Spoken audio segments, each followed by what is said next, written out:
오늘 역대상 1장에서 9장의 말씀은 아담과 아브라함의 자손들의 족보가 기록되어져 있습니다.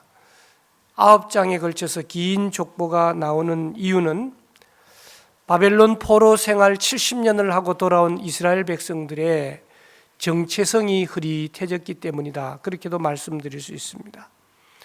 우리는 이스라엘 백성이고 하나님을 믿는 백성이다라고 하는 어느 정도의 정체성은 가지고 있었습니다.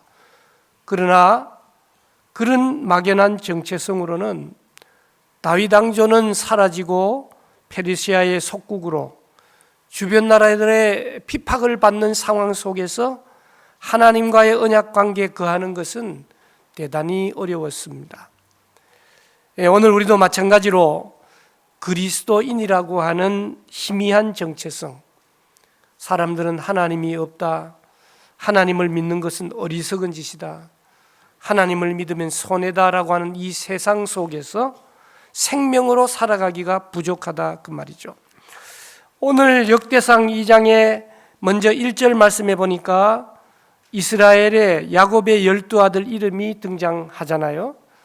한번 읽어보시면 좋겠어요. 2장 1절, 첫째 아들 르우벤, 둘째 아들 시므온, 셋째 아들 레위, 넷째 유다, 이사갈, 스불론, 단, 요셉, 베냐민, 납달리, 갓, 아셀. 들어본 사람도 있고 덜 들어본 사람도 있긴 하겠지만 아주 중요한 인물들이죠.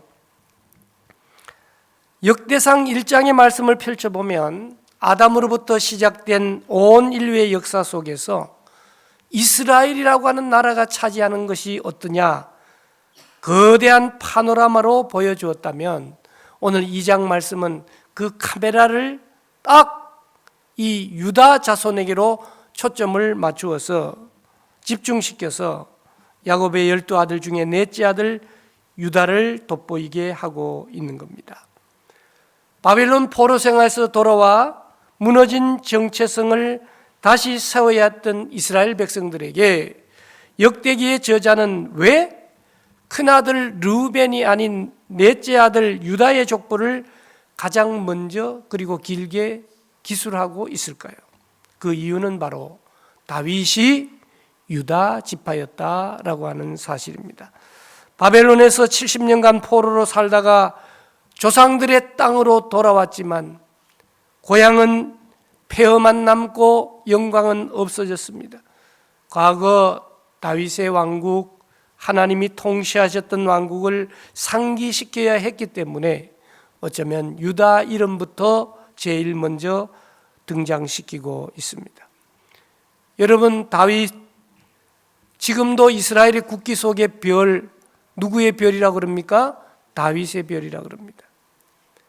하나님과의 언약 속에서 가장 강력한 제국을 이끌었던 것입니다.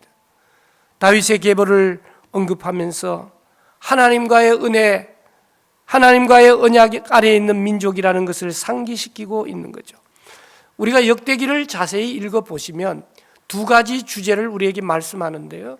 하나는 바로 다윗 왕조를 얘기하는 거고, 두 번째는 성전 중심의 예배의 회복이다라고 하는 겁니다. 유다는 이스라엘 가장 위대한 다윗을 배출한 지파이자 하나님의 구원의 역사를 이끌어갈 메시아가 오실 통로였다라고 하는 겁니다. 그래서 역대상 2장의 말씀은 단순히 사람들의 이름을 기술하는 정도가 아니다라고 하는 겁니다. 절망에 빠져있는 이스라엘 백성들에게 보라, 하나님께서 약속하신, 다윗에게 약속하신 약속은 여전히 유효하며 그 약속의 뿌리가 바로 너희 조상 유다에게 있다라고 선포하는 희망의 서곡이 된 것입니다. 이어지는 3장으로 넘어가 보면 다윗 왕가의 족보로 직접 연결되는데 다윗 왕조의 전통성 그리고 신적 기원을 확고히 하는 신학적 반석이 되는 것입니다. 많은 세상 사람들은 일을 할 때 있어서 크거나 중요한 일을 우선시하죠. 그러나 하나님의 일은 크든 작든 구별 없이 모두가 중요한 것입니다. 교회가 교회로 돌아가기 위해서는 정말 이름 없이 빚도 없이 순종하고 헌신하는 분들이 얼마나 많은지 알 수가 없어요. 지난 목요일에 노회 때 노회를 참석했더니 어떤 목사님, 이 양평 쪽에 있는 조그마한 교회 목사님이 저를 불러서 귓속말을 하는 거예요. 목사님, 그 목사님 교회 일부 예배 있죠. 일부 예배 있지. 그 찬양도에서는 박아무개가 5월 2일 날 저희 딸하고 결혼식 하는데 주례를 해주세요. 제가 가만히 생각해 보니까 일부 찬양대의 박아무개가 덩치도 크고, 아니 저런 청년이 우리 교회에 등록해서 교회에 오는 것도 힘들 텐데 어떻게 찬양대로 봉사할까 늘 궁금했는데 듣고 보니 목사님 사이가 될 사람이었어요.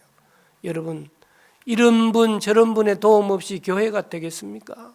사랑하는 성도 여러분, 세상 사람들은 일을 할 때 크거나 중요한 일들을 얘기하지만 오늘 하나님은 그 어떤 일이든지 최선을 다하는 사람을 반드시 들어서 주시는 줄로 믿습니다.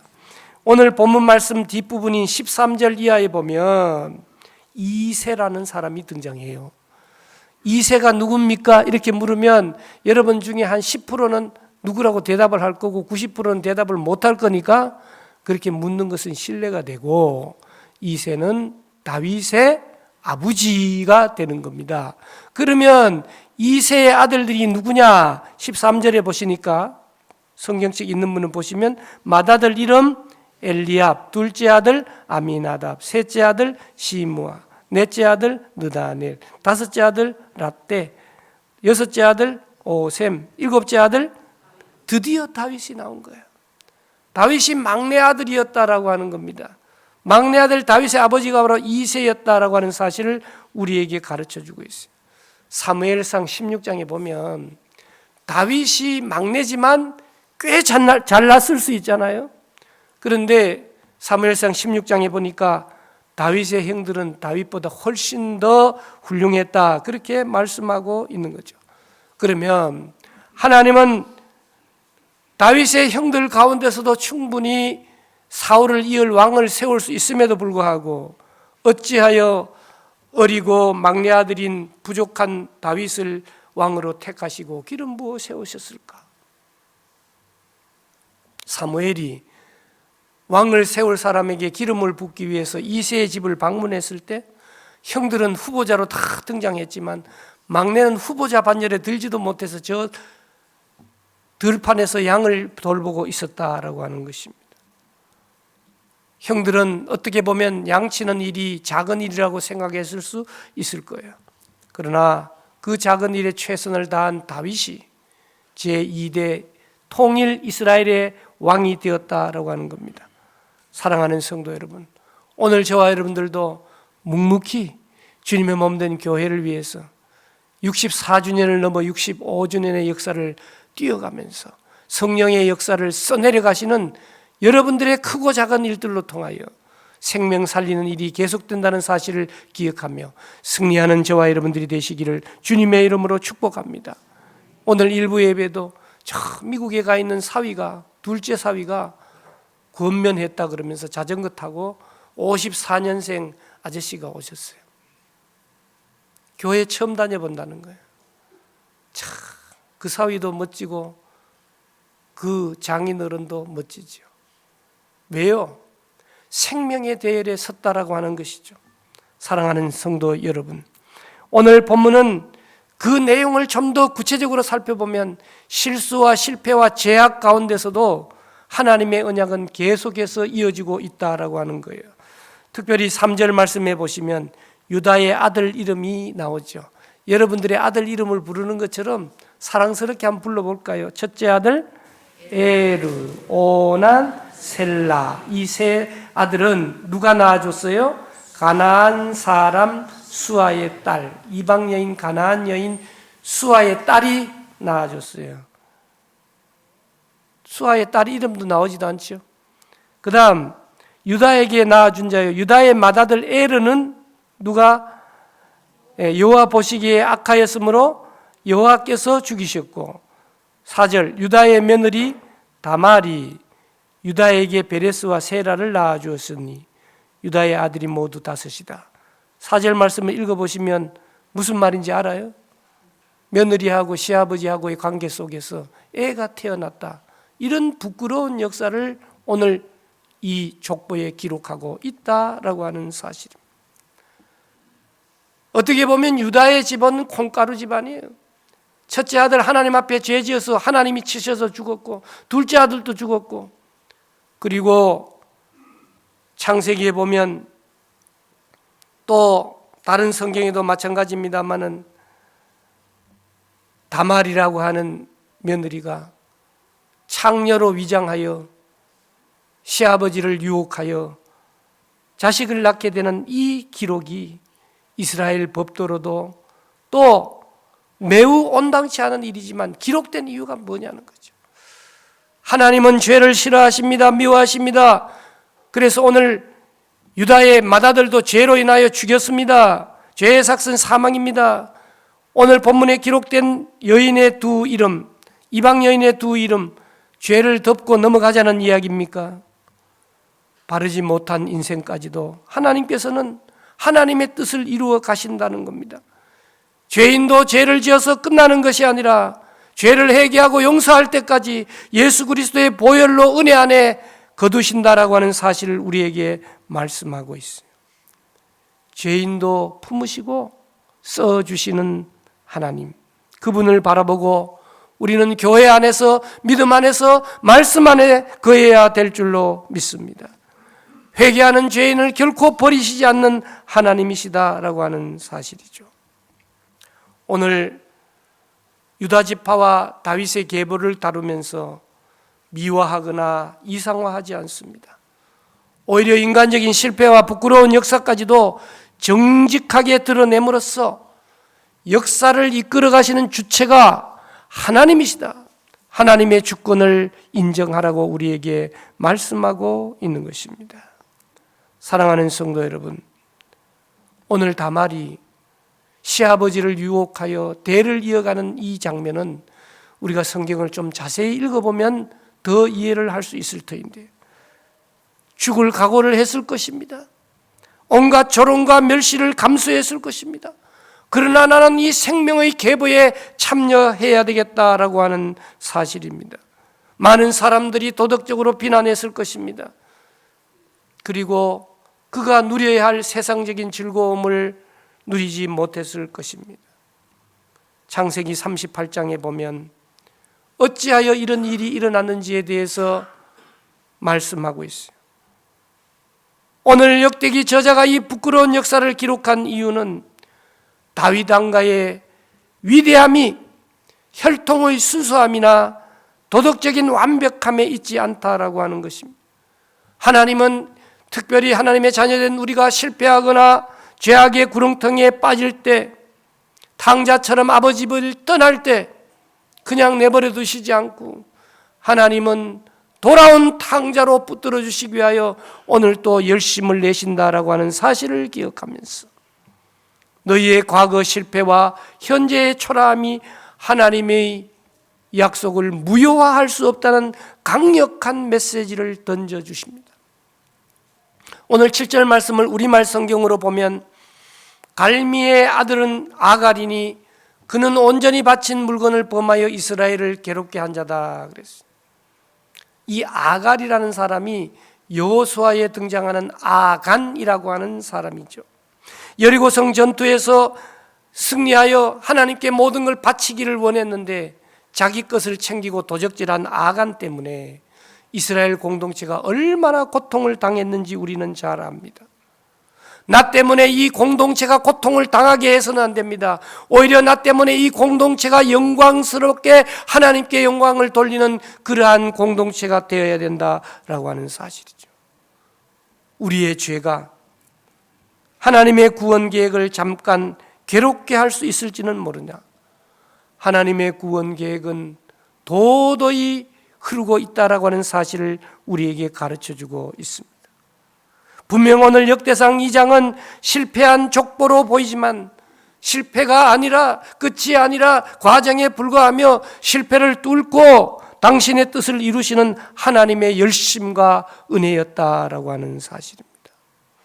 오늘 우리 신앙인들에게 있어서 중요한 것은 내가 누구인가라고 하는 겁니다. 여러분들은 누구십니까? 많이 나올 거예요. 누구의 아버지, 어머니, 누구의 남편과 아내, 누구의 자식, 또 서울숲교회 성도. 그러면서 가장 중요한 것은 나는 천지를 지으신 전능하신 창조주 하나님, 나를 사랑하신 하나님의 자녀라고 하는 정체성이 분명해야 되죠. 소속감이 정말 중요하다라고 하는 겁니다. 그래서 우리는 자신 있게 얘기해야 돼요. 여러분, 이 교회를 섬기고 봉사하고 소속되어 헌신하며 나가면서 교회가 마음에 안 든다 그러면서 신앙생활 하는 사람처럼 불행한 사람은 없는 거예요. 이 교회는 비록 부족하다 할지라도 내가 헌신함으로 말미암아 이 교회는 이 세상 속에서 최고의 교회를 만들어야 하며, 교회는 건물이 아니기에 그러기 위해서는 내 자신이 말씀과 기도로 단장해야 될 줄로 믿습니다. 여러분, 로마서 7, 8장 말씀에 보면 내가 나를 보면 너무나 공고한 사람이에요. 그러나 하나님의 눈길로 보면 우리는 너무너무 사랑스러운 사람이에요. 왜요? 내 아들인 예수 그리스도를 죽여서까지 우리를 구속해 주신 놀라운 사랑이기 때문에 아깝지 않을 수가 없고 사랑하지 않을 수가 없다라고 하는 사실입니다. 이스라엘을 대표하는 12족장들의 이름이 나와 있지만 그들을 바라보면 전부 훌륭한 사람이 아니었습니다. 고린도전서 1장의 말씀에 보니까 너희의 부르심을 보라, 강하고 잘나서가 아니라 연약하고 부족함에도 불구하고 나를 불러서 이 시대에 서울숲교회 성도로 붙들어 주셨다는 거예요. 우리가 자격이 있어서가 아니라 은혜로 은혜 입은 사람으로서 섰기 때문에 우리는 겸손할 수밖에 없다라고 하는 거죠. 우리 교회의 65년을 향해 나아가고 있습니다. 믿음의 훌륭한 선진들이 많으셨습니다. 히브리서 11장에도 보면 믿음의 선진들이 많이 계세요. 그러나 그들에게도 연약함이 있었다라고 하는 사실입니다. 오늘 하나님은 저와 여러분들처럼 부족하고 연약한 사람들도, 아니 우리보다 더 연약한 사람들도 믿음의 족보에 올리기를 원하신다라고 하는 사실이에요. 이스라엘 백성들이 바벨론 포로 생활 70년 생활했으니까 여러분 70으로 한번 생각해 봐요. 한 살부터 70년 동안 뭐 했는가? 공부도 하고 다 했지만 가장 중요한 게 뭐예요? 가정을 이루는 결혼을 했을 겁니다. 근데 이스라엘 백성들이 바벨론 포로로 가서 그 나라 사람들과 결혼한 사람들이 많을 거 아닙니까? 그 나라의 문화에 동화된 사람이 많은 거 아닙니까? 70년이 지나 바벨론 포로에서 귀환하는데 그들이 마음속으로 생각하는 거예요. 나는 이방 여인과 결혼했는데, 믿지 않은 여인과 결혼했는데, 이 나라의 문화에 동화됐는데 내가 어떻게 하나님의 정체성, 하나님 자녀로서의 정체성을 가질 수 있겠는가? 낙심할 수도 있었다라고 하는 사실입니다. 그러나 하나님은 오늘 우리를 있는 모습 그대로 받아주신다라고 하는 사실입니다. 하나님은 무명의 사람들을 사용하십니다. 하나님은 성전 중심의 사람들을 사용하십니다. 하나님은 나의 실패를 넘어서서 우리의 가치와 정체성을 바로잡아 주신다라고 하는 거예요. 하나님의 약속은 신실하셔서 후회함이 없으시다라고 하는 것입니다.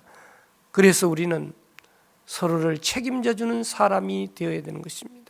거룩한 공동체를 이루기 위하여 우리 모두가 함께 애써야 된다라고 하는 것이죠. 하나님의 말씀을 묵상한다는 것이 감사하기도 하지만 때로는 부담스럽기도 한 거예요.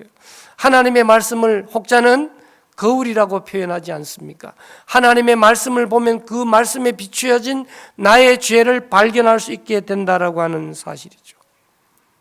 하나님 말씀대로 살지 못한 우리의 삶, 비참함에도 불구하고 십자가 사랑의 크신 은혜로 우리를 불러주십니다.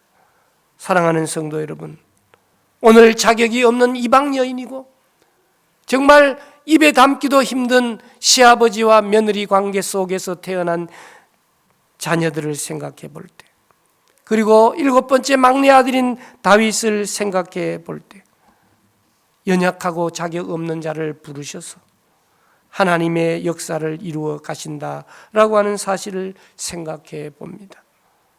우리는 늘 십자가의 사랑과 용서를 묵상하기에 우리 자신들이 내 자신의 과거의 비참함과 어두운 그림자를 어떻게 정지하는지 잘 알지도 못합니다. 우리 마음속에는 아버지의 두 아들이 존재하는 거예요. 한편으로는 바리새인과 같은 맏아들이 존재하고, 또 한편으로는 아버지 유산을 가지고 뛰쳐나간 둘째 아들 탕자와 같은 우리가 존재하는 거예요. 형의 입장에서 얼마나 동생을 정죄하는지 몰라요. 여러분, 아버지와 형을 비교해 보십시오. 아버지가 되십시오. 형의 그 바리새인과 같은 비판을 다시 한번 살펴보십시오. 그러나 아버지는 내 안에 탕자를 용납하시고 사랑하시고 기뻐하시고, 그 냄새나는 인간이 돌아온 탕자를 위해 잔치를 베푸셨다라고 하는 것입니다. 맏아들과 탕자를 함께 묶어 받아들이면서 아버지는 말씀하셨어요. 내 명령대로 또는 해서 새롭게 되라고 말씀하지 않으시고 아버지의 사랑으로 품어주시고 계신다라고 하는 사실입니다. 오늘 우리의 육신은 하나님 나라를 세워가고 생명의 계보에 들어가려면 합당한 자격이 있어야 한다고 말씀하고 있습니다. 그러나 오늘 성경은 우리에게 말합니다. 합당한 자격이 없기 때문에 하나님의 자녀가 되는 것이고, 하나님의 자녀가 된 것이고, 하나님의 자녀가 되었기 때문에, 자격 없는 나를 사용해 주신 하나님의 은혜 때문에 오늘 또 찬송합니다. 오늘 또 교사로 또 그 외에 여기저기에서 헌신합니다. 고백할 수밖에 없는 것이죠. 오늘 본문에 등장하는 다말은 시아버지를 비롯해서 수많은 사람들의 손가락질과 경멸을 어떻게 감당하고 베레스를 낳았을까? 인간적으로는 감당할 수 없는 수치를 안고 생명의 계보에 들어간 다말의 용기를 봅니다. 때로는 우리가 넘어지고 쓰러지고 죄를 짓는다 할지라도 다시 한번 죄를 딛고 일어서는 회개와 하나님의 사랑의 감격에 안기는 용기가 필요하다라고 하는 사실입니다. 다말은 비참한 자로서 복음을 통하여 생명에 거합니다.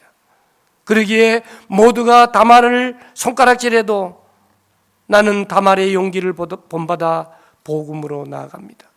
주님은 다말 같은 나에게 다말의 믿음과 생명의 참여함을 보라고 오늘도 말씀하고 있습니다. 내 모습 이대로, 상한 모습 그대로, 경멸받아 마땅한 모습 그대로 예수 그리스도의 십자가와 그 십자가의 보혈이 흘러내리고 있습니다.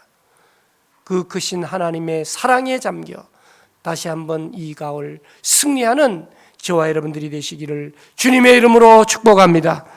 살아계신 하나님, 우리 눈에는 절망밖에 보이지 않지만 절망 너머에서 이미 열심으로 일하고 계시는 주님의 손길을 의지합니다. 다윗의 가문처럼 연약하고 부끄러운 시작이었음에도 불구하고 하나님이 이끌어 주시고 생명의 계보에 이름 올려주시니 감사합니다. 믿음의 창문을 열고 소망을 향해 다시 한번 하나님 나라를 위해 승리하는 우리 모두가 되게 도와주시옵소서. 예수님의 이름으로 기도드리옵나이다. 아멘. 우리 다 같이 일어서셔서 앞뒤